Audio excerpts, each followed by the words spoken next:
네, 오늘 첫 번째 시그널픽은 윤희숙 국민의힘 혁신위원장 모시고 자세한 얘기 나누겠습니다. 어서 오세요. 안녕하세요. 네, 반갑습니다. 혁신안 잘 안 돼서 고민이 많으실 텐데 원래 어제 의총을 하려다가 지금 폭우 때문에 피해가 많아서 좀 미뤄진 거죠? 그렇죠. 근데 뭐 언제 하겠다는 얘기도 없고 뭐 예. 적극적으로 그 의견을 수렴하려는 움직임도 없어서 이게 이제 혁신안을 이제 고사시키는 그런 경로로 가고 있구나라고 저는 느끼고 있어요. 네. 그런데 뭐 그거하고 상관없이 예. 저희가 혁신안을 발표한 게 10일이거든요.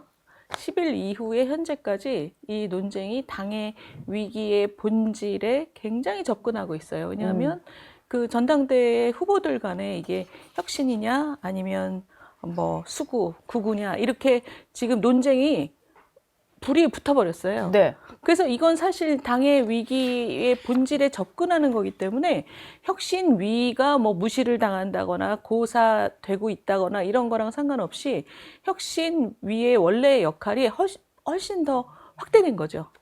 불이 오히려 더 크게 붙은 네, 거죠. 불은 크게 붙이신 것 같고 그래서 뭐 혁신안에 대해서는 이제 국민적인 관심은 많이 높아진 상황인데 일단 화답을 해야 되는 분들 중에서 줄여서 붙이자면 나윤, 장송 네 분 중에서 딱히 뭔가 반응을 보인 분은 없는 것 같고 그 중에 그나마 반응을 좀 찾자면은 나경원 의원이 전당대회 불출마를 선언하시고 그냥 당 재건에만 힘쓰겠다 하신 정도?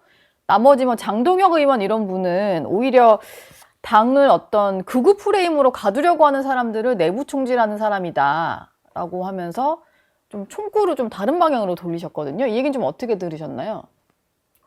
일단 저는 나 의원님이 그렇게 반응을 보이셨다고는 생각 안 하고 있고요. 네. 반응을 예. 보이기 위해서는 혁신안의 내용은 일하는 우리가 잘못된 과거와 단절하고 탄핵의 바다를 건너야 된다. 국민들한테 저당은 계엄당이 아니다라는 인식을 분명하게 드리고 새로워지겠다. 예. 단 계엄까지 이르기까지 그것을 막지 못한 잘못이 저희한테 있으니 그렇게 되기까지 당의 체질이라든가 구조에 문제 있는 걸 분명하게 새롭게 하겠습니다라는 걸 국민들께 믿음을 드려야 되는 거예요. 1단계가 잘못된 과거와 단절하는 거. 그건 잘못된 과거에 대해서 사죄하자. 그게 이제 일환이었어요. 네. 근데 거기에 대해서 반응이 없으신 거죠. 나윤, 장송이. 그리고 나 의원님께서도 전당대회 불출마하고 이거하고 저는 직접 연관이 없다고 보는 게 잘못했다는 얘기가 없잖아요. 지금 계속 구치소나 뭐 관저 들락날락 하시면서 사실 계엄당의 이미지를 만드신 분 중에 한 분이잖아요. 근데 거기에 대해서 지금 사과할 필요도 없다. 우리 당의 과거에 대해서 더 이상 무슨 사과를 하냐 이렇게 말씀하셨기 때문에 거기에 대해서 저는 좀 입장 표명이 있어야 된다고 생각하고 그 장 의원님 같은 경우 이게 무슨 내부 총질 이런 얘기 하는데 지금 제 생각에 우리 당이 사과할 필요도 없다. 뭐 그 당당하다는 얘기잖아요. 이제 우리 네. 당당하다는 얘기잖아요. 사과를 뭐 언제까지 할 거냐 뭐 이런 취지죠. 그러니까 이 탄핵의 바다 속에 당을 아주 바다 깊은 곳에 계속 밀어넣고 있는 거예요. 이거는 내부 총질이 아니라 뭐라고 그래야 될까요? 그냥 내부에다가 그냥 수류탄을 까서 던지고 있는 거예요. 저는 그렇게 봅니다. 당을 아주 심해 깊은 탄핵 바다 속에다가 계속 밀어넣고 있는 거예요. 네. 이거하고는 저는 이별해야 된다고 봐요. 예. 지금 그 또 하나의 논란이 된 게 전한길 한국사 강사의 입당인데요. 입당은 한 지도 좀 몇 달이 된 것 같고 그 이후에 뭐 10만 당원 양병설 이런 얘기를 하시면서 어제는 우파의 개딸을 만들어 가겠다.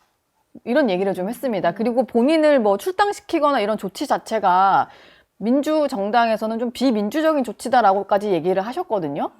어찌 보면은 이제 이분이 밖에서 했던 말이 뭐 있을 수는 있겠습니다만 정당한 절차로 입당한 사람을 그냥 뭐 출당시킨다? 이거는 사실 절차상으로는 좀 비민주적이라고 볼 수도 있을 것 같아서요.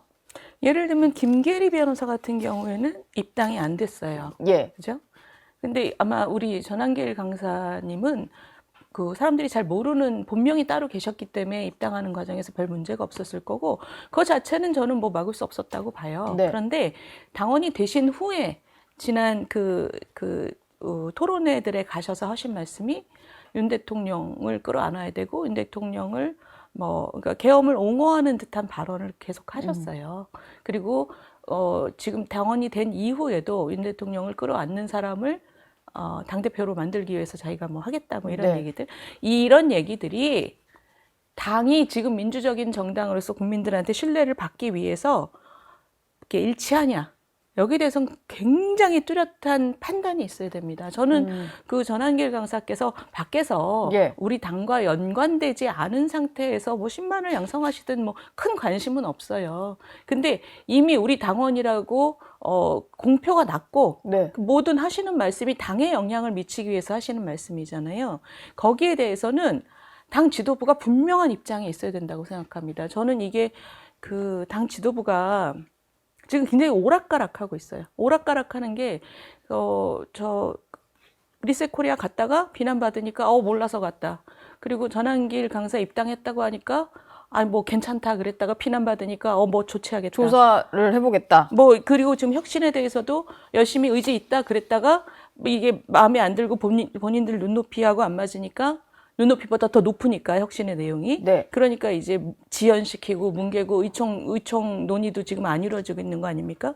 이런 게 뭐냐면 본인들이 얘기하시는 극우가 아니라 이런 분들이 극우가 아니라고 얘기하지만 바로 이런 모습들이 극우 기회주의예요.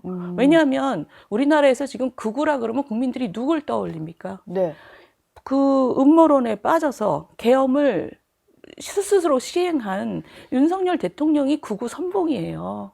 그런데 그러면 그 극우 선봉하고 분명히 선을 긋지 않는 정당을 극우 정당이라는 오해를 받을 수밖에 없습니다.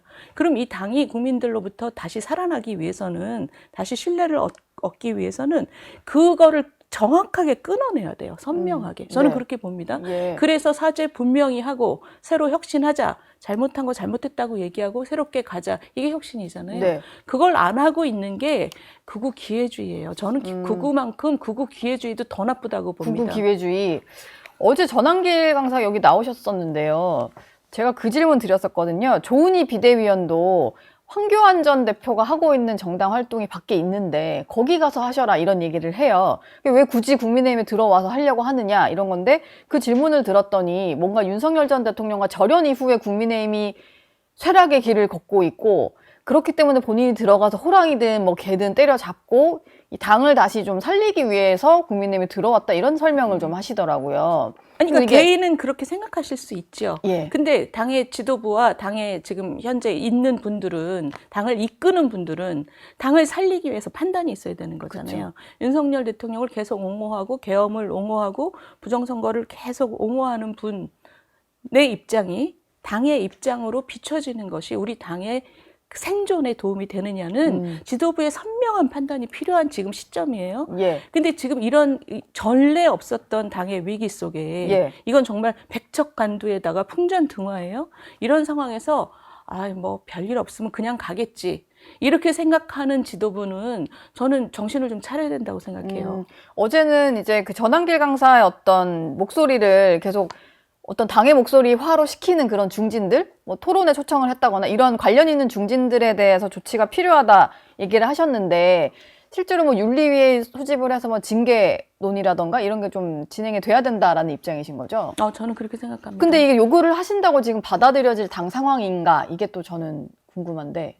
그러니까 받아들여지지 않는 것 자체가 국민들에게는 평가의 대상인 거죠. 네. 그리고 저는 당원들에게도 우리 현재의 지도부가 평가의 대상이 돼야 된다고 생각해요. 아마 지도부는 지금 조금만 좀 버티면 전당대회 국면으로 넘어갈 수 있다고 생각할 텐데 네. 이 불은 꺼지지 않습니다. 이미 붙었기 때문에 전당대회를 준비하는 기간, 전당대회 기간 동안에도 네. 계속 이 혁신이냐, 구구냐, 혁신이냐, 극우 기회주의냐 이 구도의 불은 계속 타오를 거예요. 근데 그게 나쁜 게 아닙니다. 네. 이 당이 나아가야 할 방향에 대해서 대단히 본질적인 논쟁이 지금 붙어 있는 거예요. 예. 저는 굉장히 국민들 보실 때는 쟤들은 저렇게 망해놓고 아직도 새로워지질 않고 저 상태냐 이렇게 보실 수 있는데 국민들께는 죄송하죠. 왜냐하면 그 많은 시간을 지금 저희가 낭비했습니다. 대선 이후에. 대선 이후 거의 2달 되는 시간. 네. 그렇지만 이런 논쟁 없이는 앞으로 나갈 수 없다. 네. 이 극우와 극우 기회주의를 청산하지 않고는 당이 앞으로 나갈 수 없기 때문에 국민들께 조금만 더 기다려달라고 제가 좀 간청을 드리고 싶어요. 지금 저희가 윤희숙 위원장 얘기를 듣는 와중에 저희 이제 제작진이 보시는 분들이랑 같이 좀 그럼 입장을 들어볼까 해서 국민의힘에 입당한 전한길 씨가 본인이 어떤 10만 당원을 함께 데리고 가입을 했다라고 하니까 전한길 씨가 정말 전당대회 변수가 될 수 있을지에 대한 투표를 한번 해보고 있거든요. 뭐 많이 참여해 주시면 좋을 것 같아요. 이게 지금 조금 있다가 결과를 한번 저희도 같이 보도록 하겠습니다. 질문 하나만 더 드릴까 하는데요. 윤상현 의원이 계속 뭐 이런 제안을 하시는 것 같아요. 지금 전한길 강사를 둘러싸고도 여러 가지 입장차가 엇갈리다 보니까 한동훈 전 대표와 윤희숙 혁신위원장 그리고 전한길, 윤상현 의원 넷이서 토론회를 그럼 한번 해보자 이런 제안을 하셨는데 혹시 받아들이실 용의가 있나요? 전한길 한번 논쟁을 강사께서 해보자인 것 같아요. 예. 전한길 강사께서 이미 본인의 입장을 분명히 하셨잖아요. 계엄 옹호와 부정선거론이라는 입장을 분명히 하셨어요. 그 토론회에서. 네. 그것에 대해서 장을 깔아드린 것에 대해서 윤상현 의원이 지금 이렇게 비판을 받고 있는데 또 장을 깔자는 얘기잖아요. 네. 저는 그 윤상현 의원님께서 그냥 사과하시고 좀 물러나시는 게 답이라고 생각합니다. 알겠습니다. 전당대회 얘기로 좀 넘어가 보겠습니다. 이제 8월 22일로 전당대회 날짜가 잡힌 상황인데 그 와중에 이 전한길 씨의 입당 문제로 뭔가 전선이 형성이 됐다고 해야 될까요? 친길 반길 구도가 좀 된 것 같아요. 왜냐하면 김문수 전 장관 그리고 장동영 의원 같은 경우는 전한길 강사 같은 사람도 품어야 된다는 입장이고, 근데 안철수 의원이나 한동훈 전 대표 같은 경우는 상당히 좀 우려를 하잖아요. 그러다 보니까 지금 한동훈 전 대표나 안철수 의원, 유승민 전 의원 이런 분들이 좀 만나면서 약간의 반극우 연대가 형성이 될 수도 있지 않을까? 이런 얘기들이 나오는데 어느 정도 가능성이 있는 얘기라고 보십니까? 그러니까 뭐 친길 반길 이런 용어는 이제 언론에서 듣기 이게 말하기 좋으니까 만들어낸 조어고요. 예. 사실 그 큰 핵심은 우리 당이 과거에 잘못, 다시 말하면 그 권력에 줄 서는 정치를 했다는 걸 반성하고 계엄 자체는 몰랐지만 거기까지 가는 길에서 당이 잘못한 게 많다. 그걸 반성하고 앞으로 나가겠다는 그게 혁신인데 그 혁신에 반대하는 그 세력이 지금 주장하는 게 뭐냐면 당은 탄핵의 바다에 계속 있어도 된다. 계엄이든 뭐든 옹호하고 뭐 때로는 부정선거를 옹호하는 사람도 우린 필요하니까 계속 뽑는다. 네. 이거잖아요. 예. 그러니까 이게 혁신대 구구의 그 구도가 만들어진 거 맞습니다. 그러면 지금 말씀하신 몇 명의 어떤 반구구 연대, 저는 그것도 좋다고 생각하지만 그거 자체가 아주 중요한 게 아니라 우리 당원과 지지자와 국민들 머릿속에 이것에 대한 그동안 막 섞여 있던 것들이 대단히 선명해지는 기회가 될 거예요. 그리고 이 전당대회의 그 여러 가지 에너지 중에서 지금 사실은 에너지도 없었죠, 사실. 네. 다들 언론인들께서 말씀하시는 게 국민의힘은 저렇게 져놓고 무덤 같다, 조용한 무덤 같다 그랬잖아요. 근데 지금 이 혁신과 극우의 구도 속에서 네. 에너지가 만들어지고 있습니다. 두 가지의 힘이 지금 부딪히면서. 그래서 이 지지자들과 당원들도 아, 이 당이 살기 위해서 내 생각부터 어느 쪽으로 정립을 해야 되는가. 원래 뚜렷하신 분들도 있으셨겠지만 아마 이런 분들도 계셨을 거예요. 아이, 저 좋은 게 좋은 거지. 뭐 굳이 내부에서 싸울 거 뭐 있나. 그런데 네. 이게 당의 운명에 얼마나 중요한지를 우리 당원과 지지자들도 다시 한번 생각해보는 자연스럽게 아마 우리 그 지지자와 당원들 속에서 그 연대가 만들어질 겁니다. 굉장히 중요한 흐름이 형성될 거라고 봐요. 예. 뭐 여론의 흐름은 그런데 이제 전당대회 룰을 보면 이제 혁신위에서는 국민 여론조사 100% 반영하는 안을 내셨는데 변경 없이 당심 8, 민심 2, 이 룰이 유지가 됐잖아요. 이런 상황이라면은 이제 강성 지지층 목소리가 또 힘을 많이 받아서 좀 민심과는 좀 다른 결론이 나올까봐 이런 걱정을 하시는 분도 있더라고요. 그런 룰을 저희가 제안을 하면서도 네. 당원들께는 또 죄송한 마음이 있어요. 왜냐하면 그 오랜 동안 당을 지켜오신 분들의 목소리에 당연히 가중치가 가야 되는 게 맞는데 네. 저희가 사실 대단히 죄송스러우면서도 그런 안을 만들어낸 것은 우리가 이 정치 진영화 속에서 예. 우리가 이재명이라는 정치인에 대한 그 혐오감도 굉장히 강하고 네. 이런 상황에서 우리가 그 뭐랄까요, 이게 결집이 되는 기간이 있었잖아요. 네. 그래서 어느 정도는 국민 전체의 민심과 지금 당심의 약간의 거리가 생겨 있는 게 맞습니다. 네. 근데 문제는 우리 당이 살고 정치인들이 당을 올바른 방향으로 끌고 가려면 이 당심과 민심을 접근시키려는 노력이 필요하거든요. 네. 그것을 당선 전략으로 삼는 게 가장 좋은 구조인데 지금 현재 우리 당의 그 상황을 보면 이 당심과 민심을 더 떨어뜨리는, 그러니까 당을 민심으로부터 더 멀리 떨어뜨리는 것을 본인의 정치적인 자산으로 만들고 그 당선 전략으로 만들려고 하는 그런 분들이 계셔요. 예. 그런 분들이 많이 있으셨어요. 그러니까 당의 앞날을 위해서는 점점 어두워지는 겁니다. 그래서 혁신의 입장에서는 이렇습니다. 대선에서 40%를 받았어요. 네. 그 40%도 지금 많이 이탈했습니다. 네. 왜냐하면 나라가 무너지길 걱정하시는 분들의 표가 40%였지, 네. 그게 이 국민의힘의 현재 상황에 대해서 지지하시는 분들은 그 안에 다가 아니에요. 그중에 일부에 불과해요.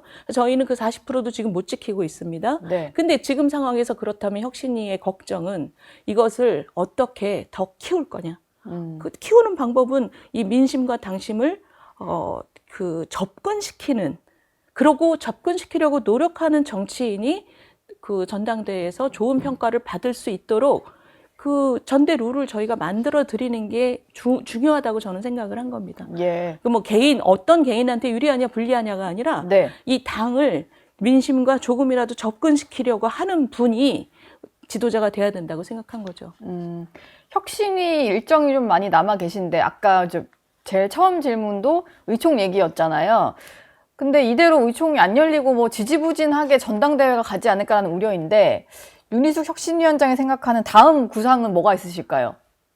더 좀 이렇게 파격적인 뭐 제안이나. 지금 약간의 불확실성이 있습니다. 그게 뭐냐면 지도부가 뭐 여러 가지 압력을 안팎으로 받고 있을 거예요. 그래서 예. 그냥 혁신위를 고사시켜 버리자 이런 압력이 아마 제일 클 것 같고, 네. 그러다가 진짜 너무 욕먹는다, 그래서 의총을 하자, 이런 목소리들도 지금 있을 겁니다.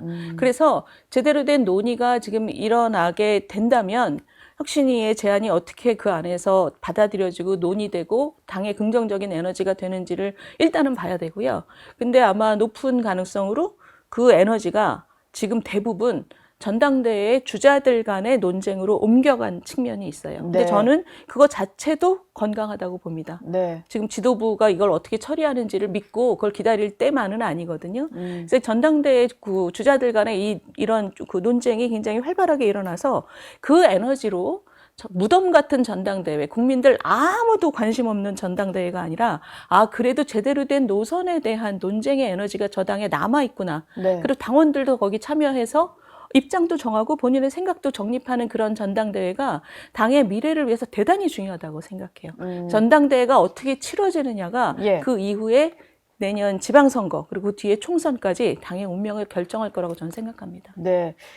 저는 이게 좀 어떻게 작용할지가 좀 궁금한데 정청래 의원이 지금 상태로는 좀 앞서 나가고 있는 상황이라서 당대표가 될 가능성이 좀 있어 보입니다. 근데 정청래 의원이 얼마 전에 발의한 법안을 보면 위헌정당 해산 심판 청구하는 게 보통 국무회의 의결로 이루어지는데 본회의에서 표결을 하게 되면은 그것만으로도 국무회의 의결을 거쳐서 심판을 청구할 수 있게 하는 법안을 내놨거든요. 그리고 어제 SNS에 글 올린 거 보니까 바로 추진을 할 것 같아요. 이런 식으로 약간 국민의힘을 해산시켜버리겠다라는 움직임이 당대표가 유력한 의원 입에서 나온다는 거, 이게 좀 어떻게 영향을 미칠까 싶은데, 뭐 그렇기 때문에 그런 계엄과 탄핵 사태에서 자유로운 당대표가 그 자리에 서 있어야 되는 겁니까? 아니면 이거에 대비해서라도 아무도 쳐내지 말고 똘똘 뭉쳐야 되는 겁니까? 저는 그 계엄이냐 탄핵 때 입장이냐가 지금의 그 본인의 그 상황을 무조건 다 정당하고 우월하게 만들어주는 거라고 생각 안 해요. 예. 왜냐하면 예를 들면 관저 앞에 가서 시위하신 40몇 분의 국회의원이 계시잖아요. 네. 근데 그분들도 그 당시에는 그분들이 그렇게 거기 가서 절차를 지켜라, 뭐 체포 안 된다 이렇게 얘기하셨던 이유들이 있습니다. 저는 그거 자체가 뭐 100% 다 나쁘다고 생각 안 해요. 그런데 그때 그렇게 하셨던 게 국민들한테는 대통령을 마치 옹호하는 것처럼 지금 또 많은 일들이 새로이 밝혀지고 있는데도 전 대통령을 옹호하는 것처럼 비춰진 것에 대해서 우리 의원님들께서 사과하시고 네. 저는 그러면 분명히 이해받을 수 있다고 생각합니다. 예. 중요한 건 뭐냐면 정청래 의원 같은 분이 지금 민주당에 많아요. 네. 뭐 되는 소리든 안 되는 소리든 뭐 법적으로 말이 되든 안 되든 국민의힘을 망가뜨리려고 부서뜨리려고 여러 가지 시도가 있을 겁니다.